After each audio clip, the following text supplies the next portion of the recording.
We currently have the best deal of the year live now on poodlecfb.com. If you use code FLASH, capital F, you get $65 off the annual plan, or if you use code FLASH 2025, capital F, you get $6 off the monthly plan. You unlock exclusive spreadsheets, in-depth info, and our members-only Discord. Come join thousands of other members in the fastest growing and best CFB Dynasty community out there. Don't miss out. What's going on, everybody? It's Poodle back with another CFB 26 video, and in today's video, I'll be going over the best strategies when redshirting in Dynasty mode. And guys, if you want to join the fastest growing and best CFB community out there, come check out poodlecfb.com, guys. The world of CFB, everything you need to know, you didn't know you need to know, every stat, data, statistic, tool, everything you need to dominate your dynasty is over there. Make sure to check it out, guys. It is the best place. Come join thousands of members like yourself, get access to all of our latest tools, our data lab, and everything else in that Discord. Honestly, at this point, a lot of guys in your league may already be members, so if you're not a member, you're probably at a disadvantage, so come check it out. If you use code FLASH, capital F, you get $65 off the annual plan. If you use code FLASH 2025, capital F, you do get $7 off the monthly plan. So make sure to check it out. This is a lifetime recurring discount, so for your lifetime over on poodlecfb.com, you will retain the discount. So as long as you're a member, you get to keep it. So lock yourself in now. It's one of the best deals of the year. And don't forget, the first few people to DM me over on Twitter saying Dynasty will get a special rate that you get just for yourself to sign up as well. So check it out. Let's get into it. So redshirting's a little bit different this year. Last year was kind of a set it and forget it, throw some freshmen on there and be done with it. I'm putting a little bit more thought into it this year for a few reasons. And one of the biggest reasons going to be manual versus auto progression. That plays a role here. And then, of course, what coaching packages you have. Now, let's go into how you redshirt. For anyone who doesn't know, let's just put some basis on here. So when you redshirt, it's going to be right over here. Essentially, redshirting is adding a player to the redshirt list who won't play this season. Now, this year, they did go a little bit further. They added the games played tab, and you now can track a few things as well. So first and foremost, when you have a redshirt, make sure you get your 4 games in. That's very important, especially for your high upside ones. That's very, very important, especially when I go through some of the coaching packages we're going to tie this into.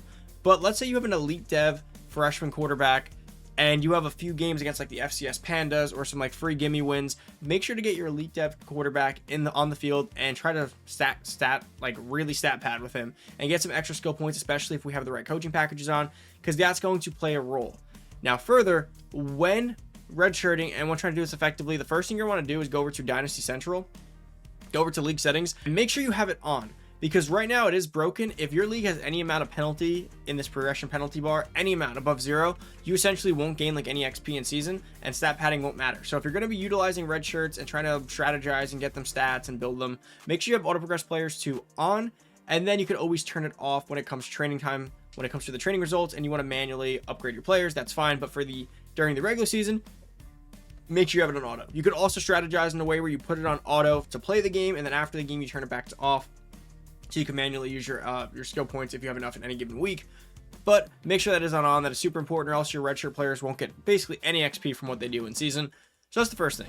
Second, when assigning redshirts, first, when you click any redshirt, like if you just add one player to your redshirt list, like right here, your entire depth chart resets. So make sure you do all your red shirts as the first thing you do in any given new season, because it is very frustrating to spend an hour setting up your depth chart, your formation subs, and everything you want, and then it gets reset by a red shirt.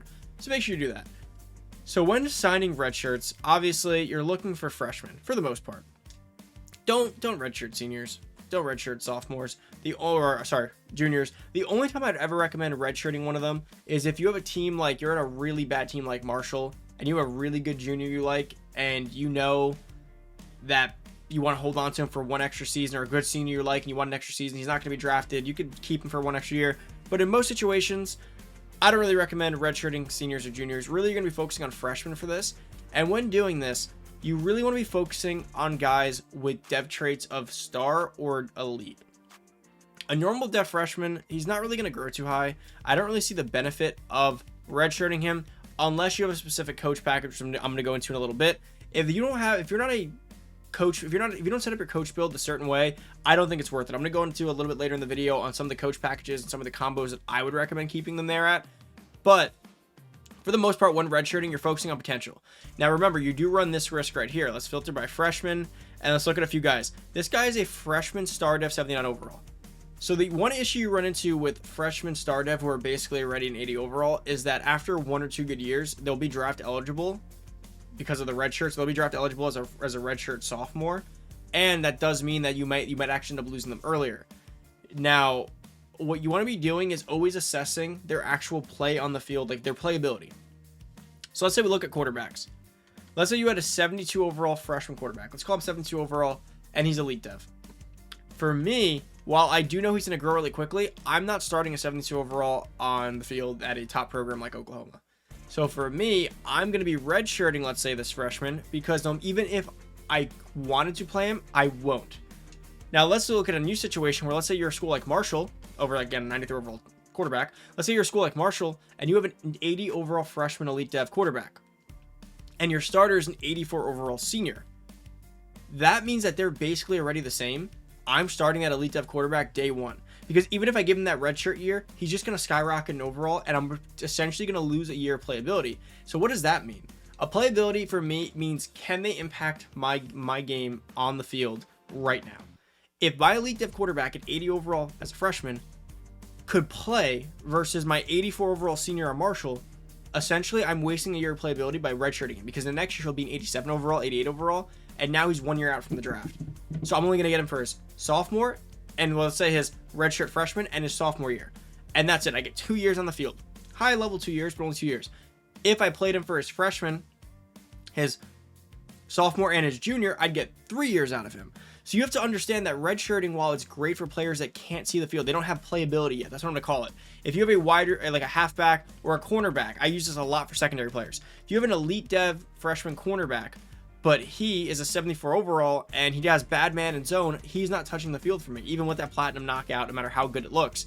So for me, he needs to be redshirted because I wouldn't play him anyway. So I'm losing some eligibility by putting him on the field versus an elite dev quarterback on a bad team or a 80 overall cornerback on a bad team. They should play because they'd impact my game right now, so I don't need to redshirt them. Because either way, an elite player is going to hit their draft ceiling very, very quickly. Now, where this does change is if you're in a manual progression league. If you're in a manual progression league, you should really redshirt everyone, because you can withhold them from the draft by withholding their points. So again, this is where things start to change up. So if you're in a redshirt league, if you're in a league where you're redshirting and you have manual progression turned on, what I'm doing is I'm redshirting all my freshmen, because that actually gives me an extra year of eligibility for extra XP. In an auto league, that's a problem because you're just going to end up getting drafted a year earlier, essentially. But in a manual league where you can control it, I'm redshirting them. And now let's go back to example A, or like example here, where this cornerback is a 74 overall, and he goes, or let's go back to the quarterback, actually. I prefer that example because this happens a lot. Your elite dev quarterback, although he was close in overall to the other guy on the Marshall example, you take an elite dev quarterback who's a 79-80 overall, you give him that redshirt year, and you have manual progression, you're getting him up to like an 87 overall after year one, redshirt freshman. Then in his redshirt freshman year, you finish it, you get him to a sophomore year, you have him at a 92. But instead of going to 92, you can just withhold those points, and you can hold them at an 89.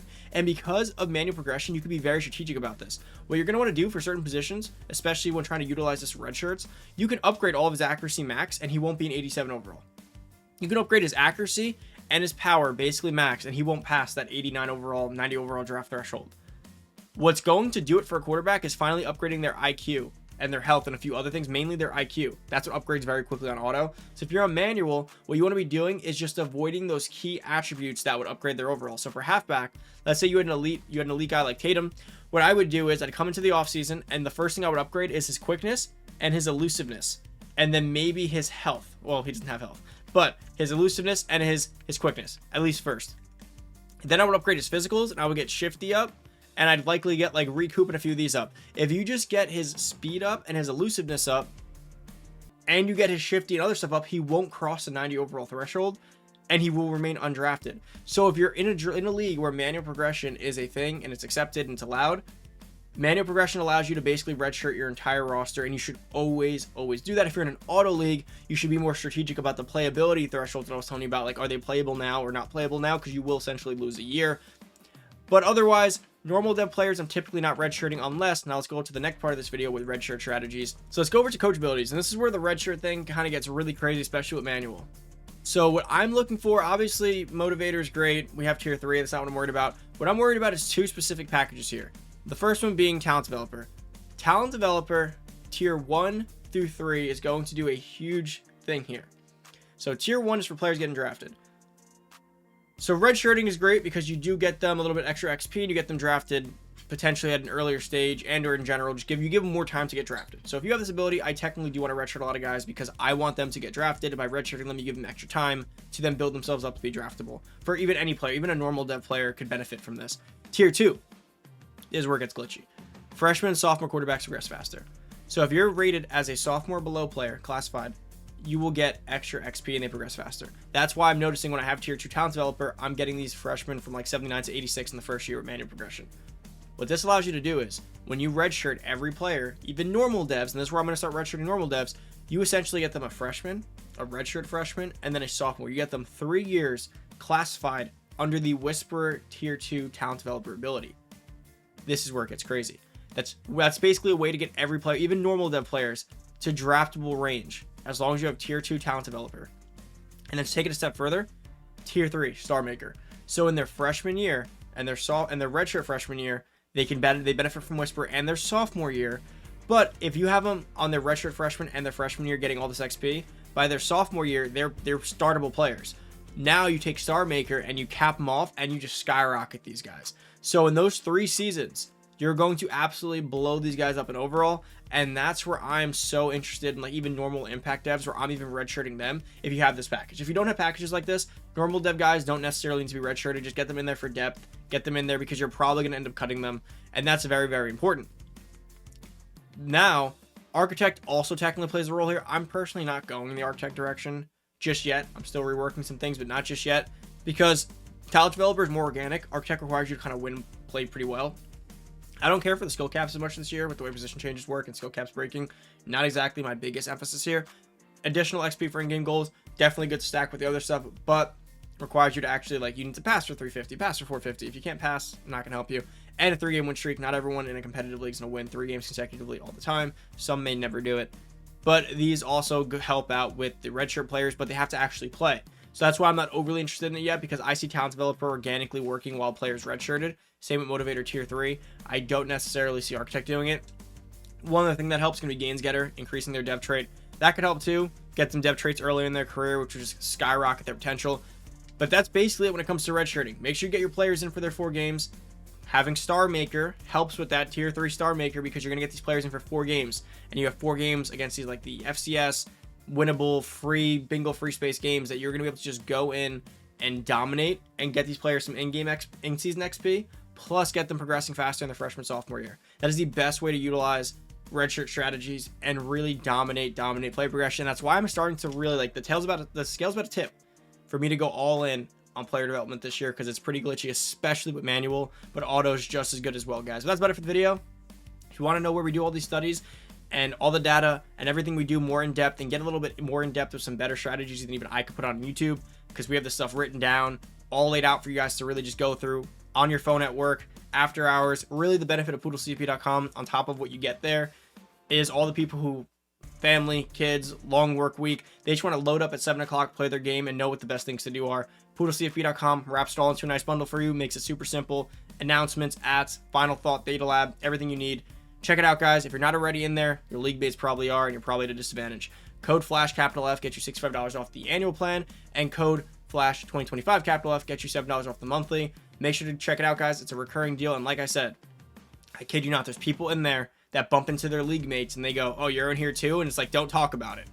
That's how many people are in there. It's just like there's people in different leagues that are both in there together and they're kind of just not talking about it. So I promise you, people in your league are secretly in there. Come check it out. Come dominate, guys. I'm out. Peace.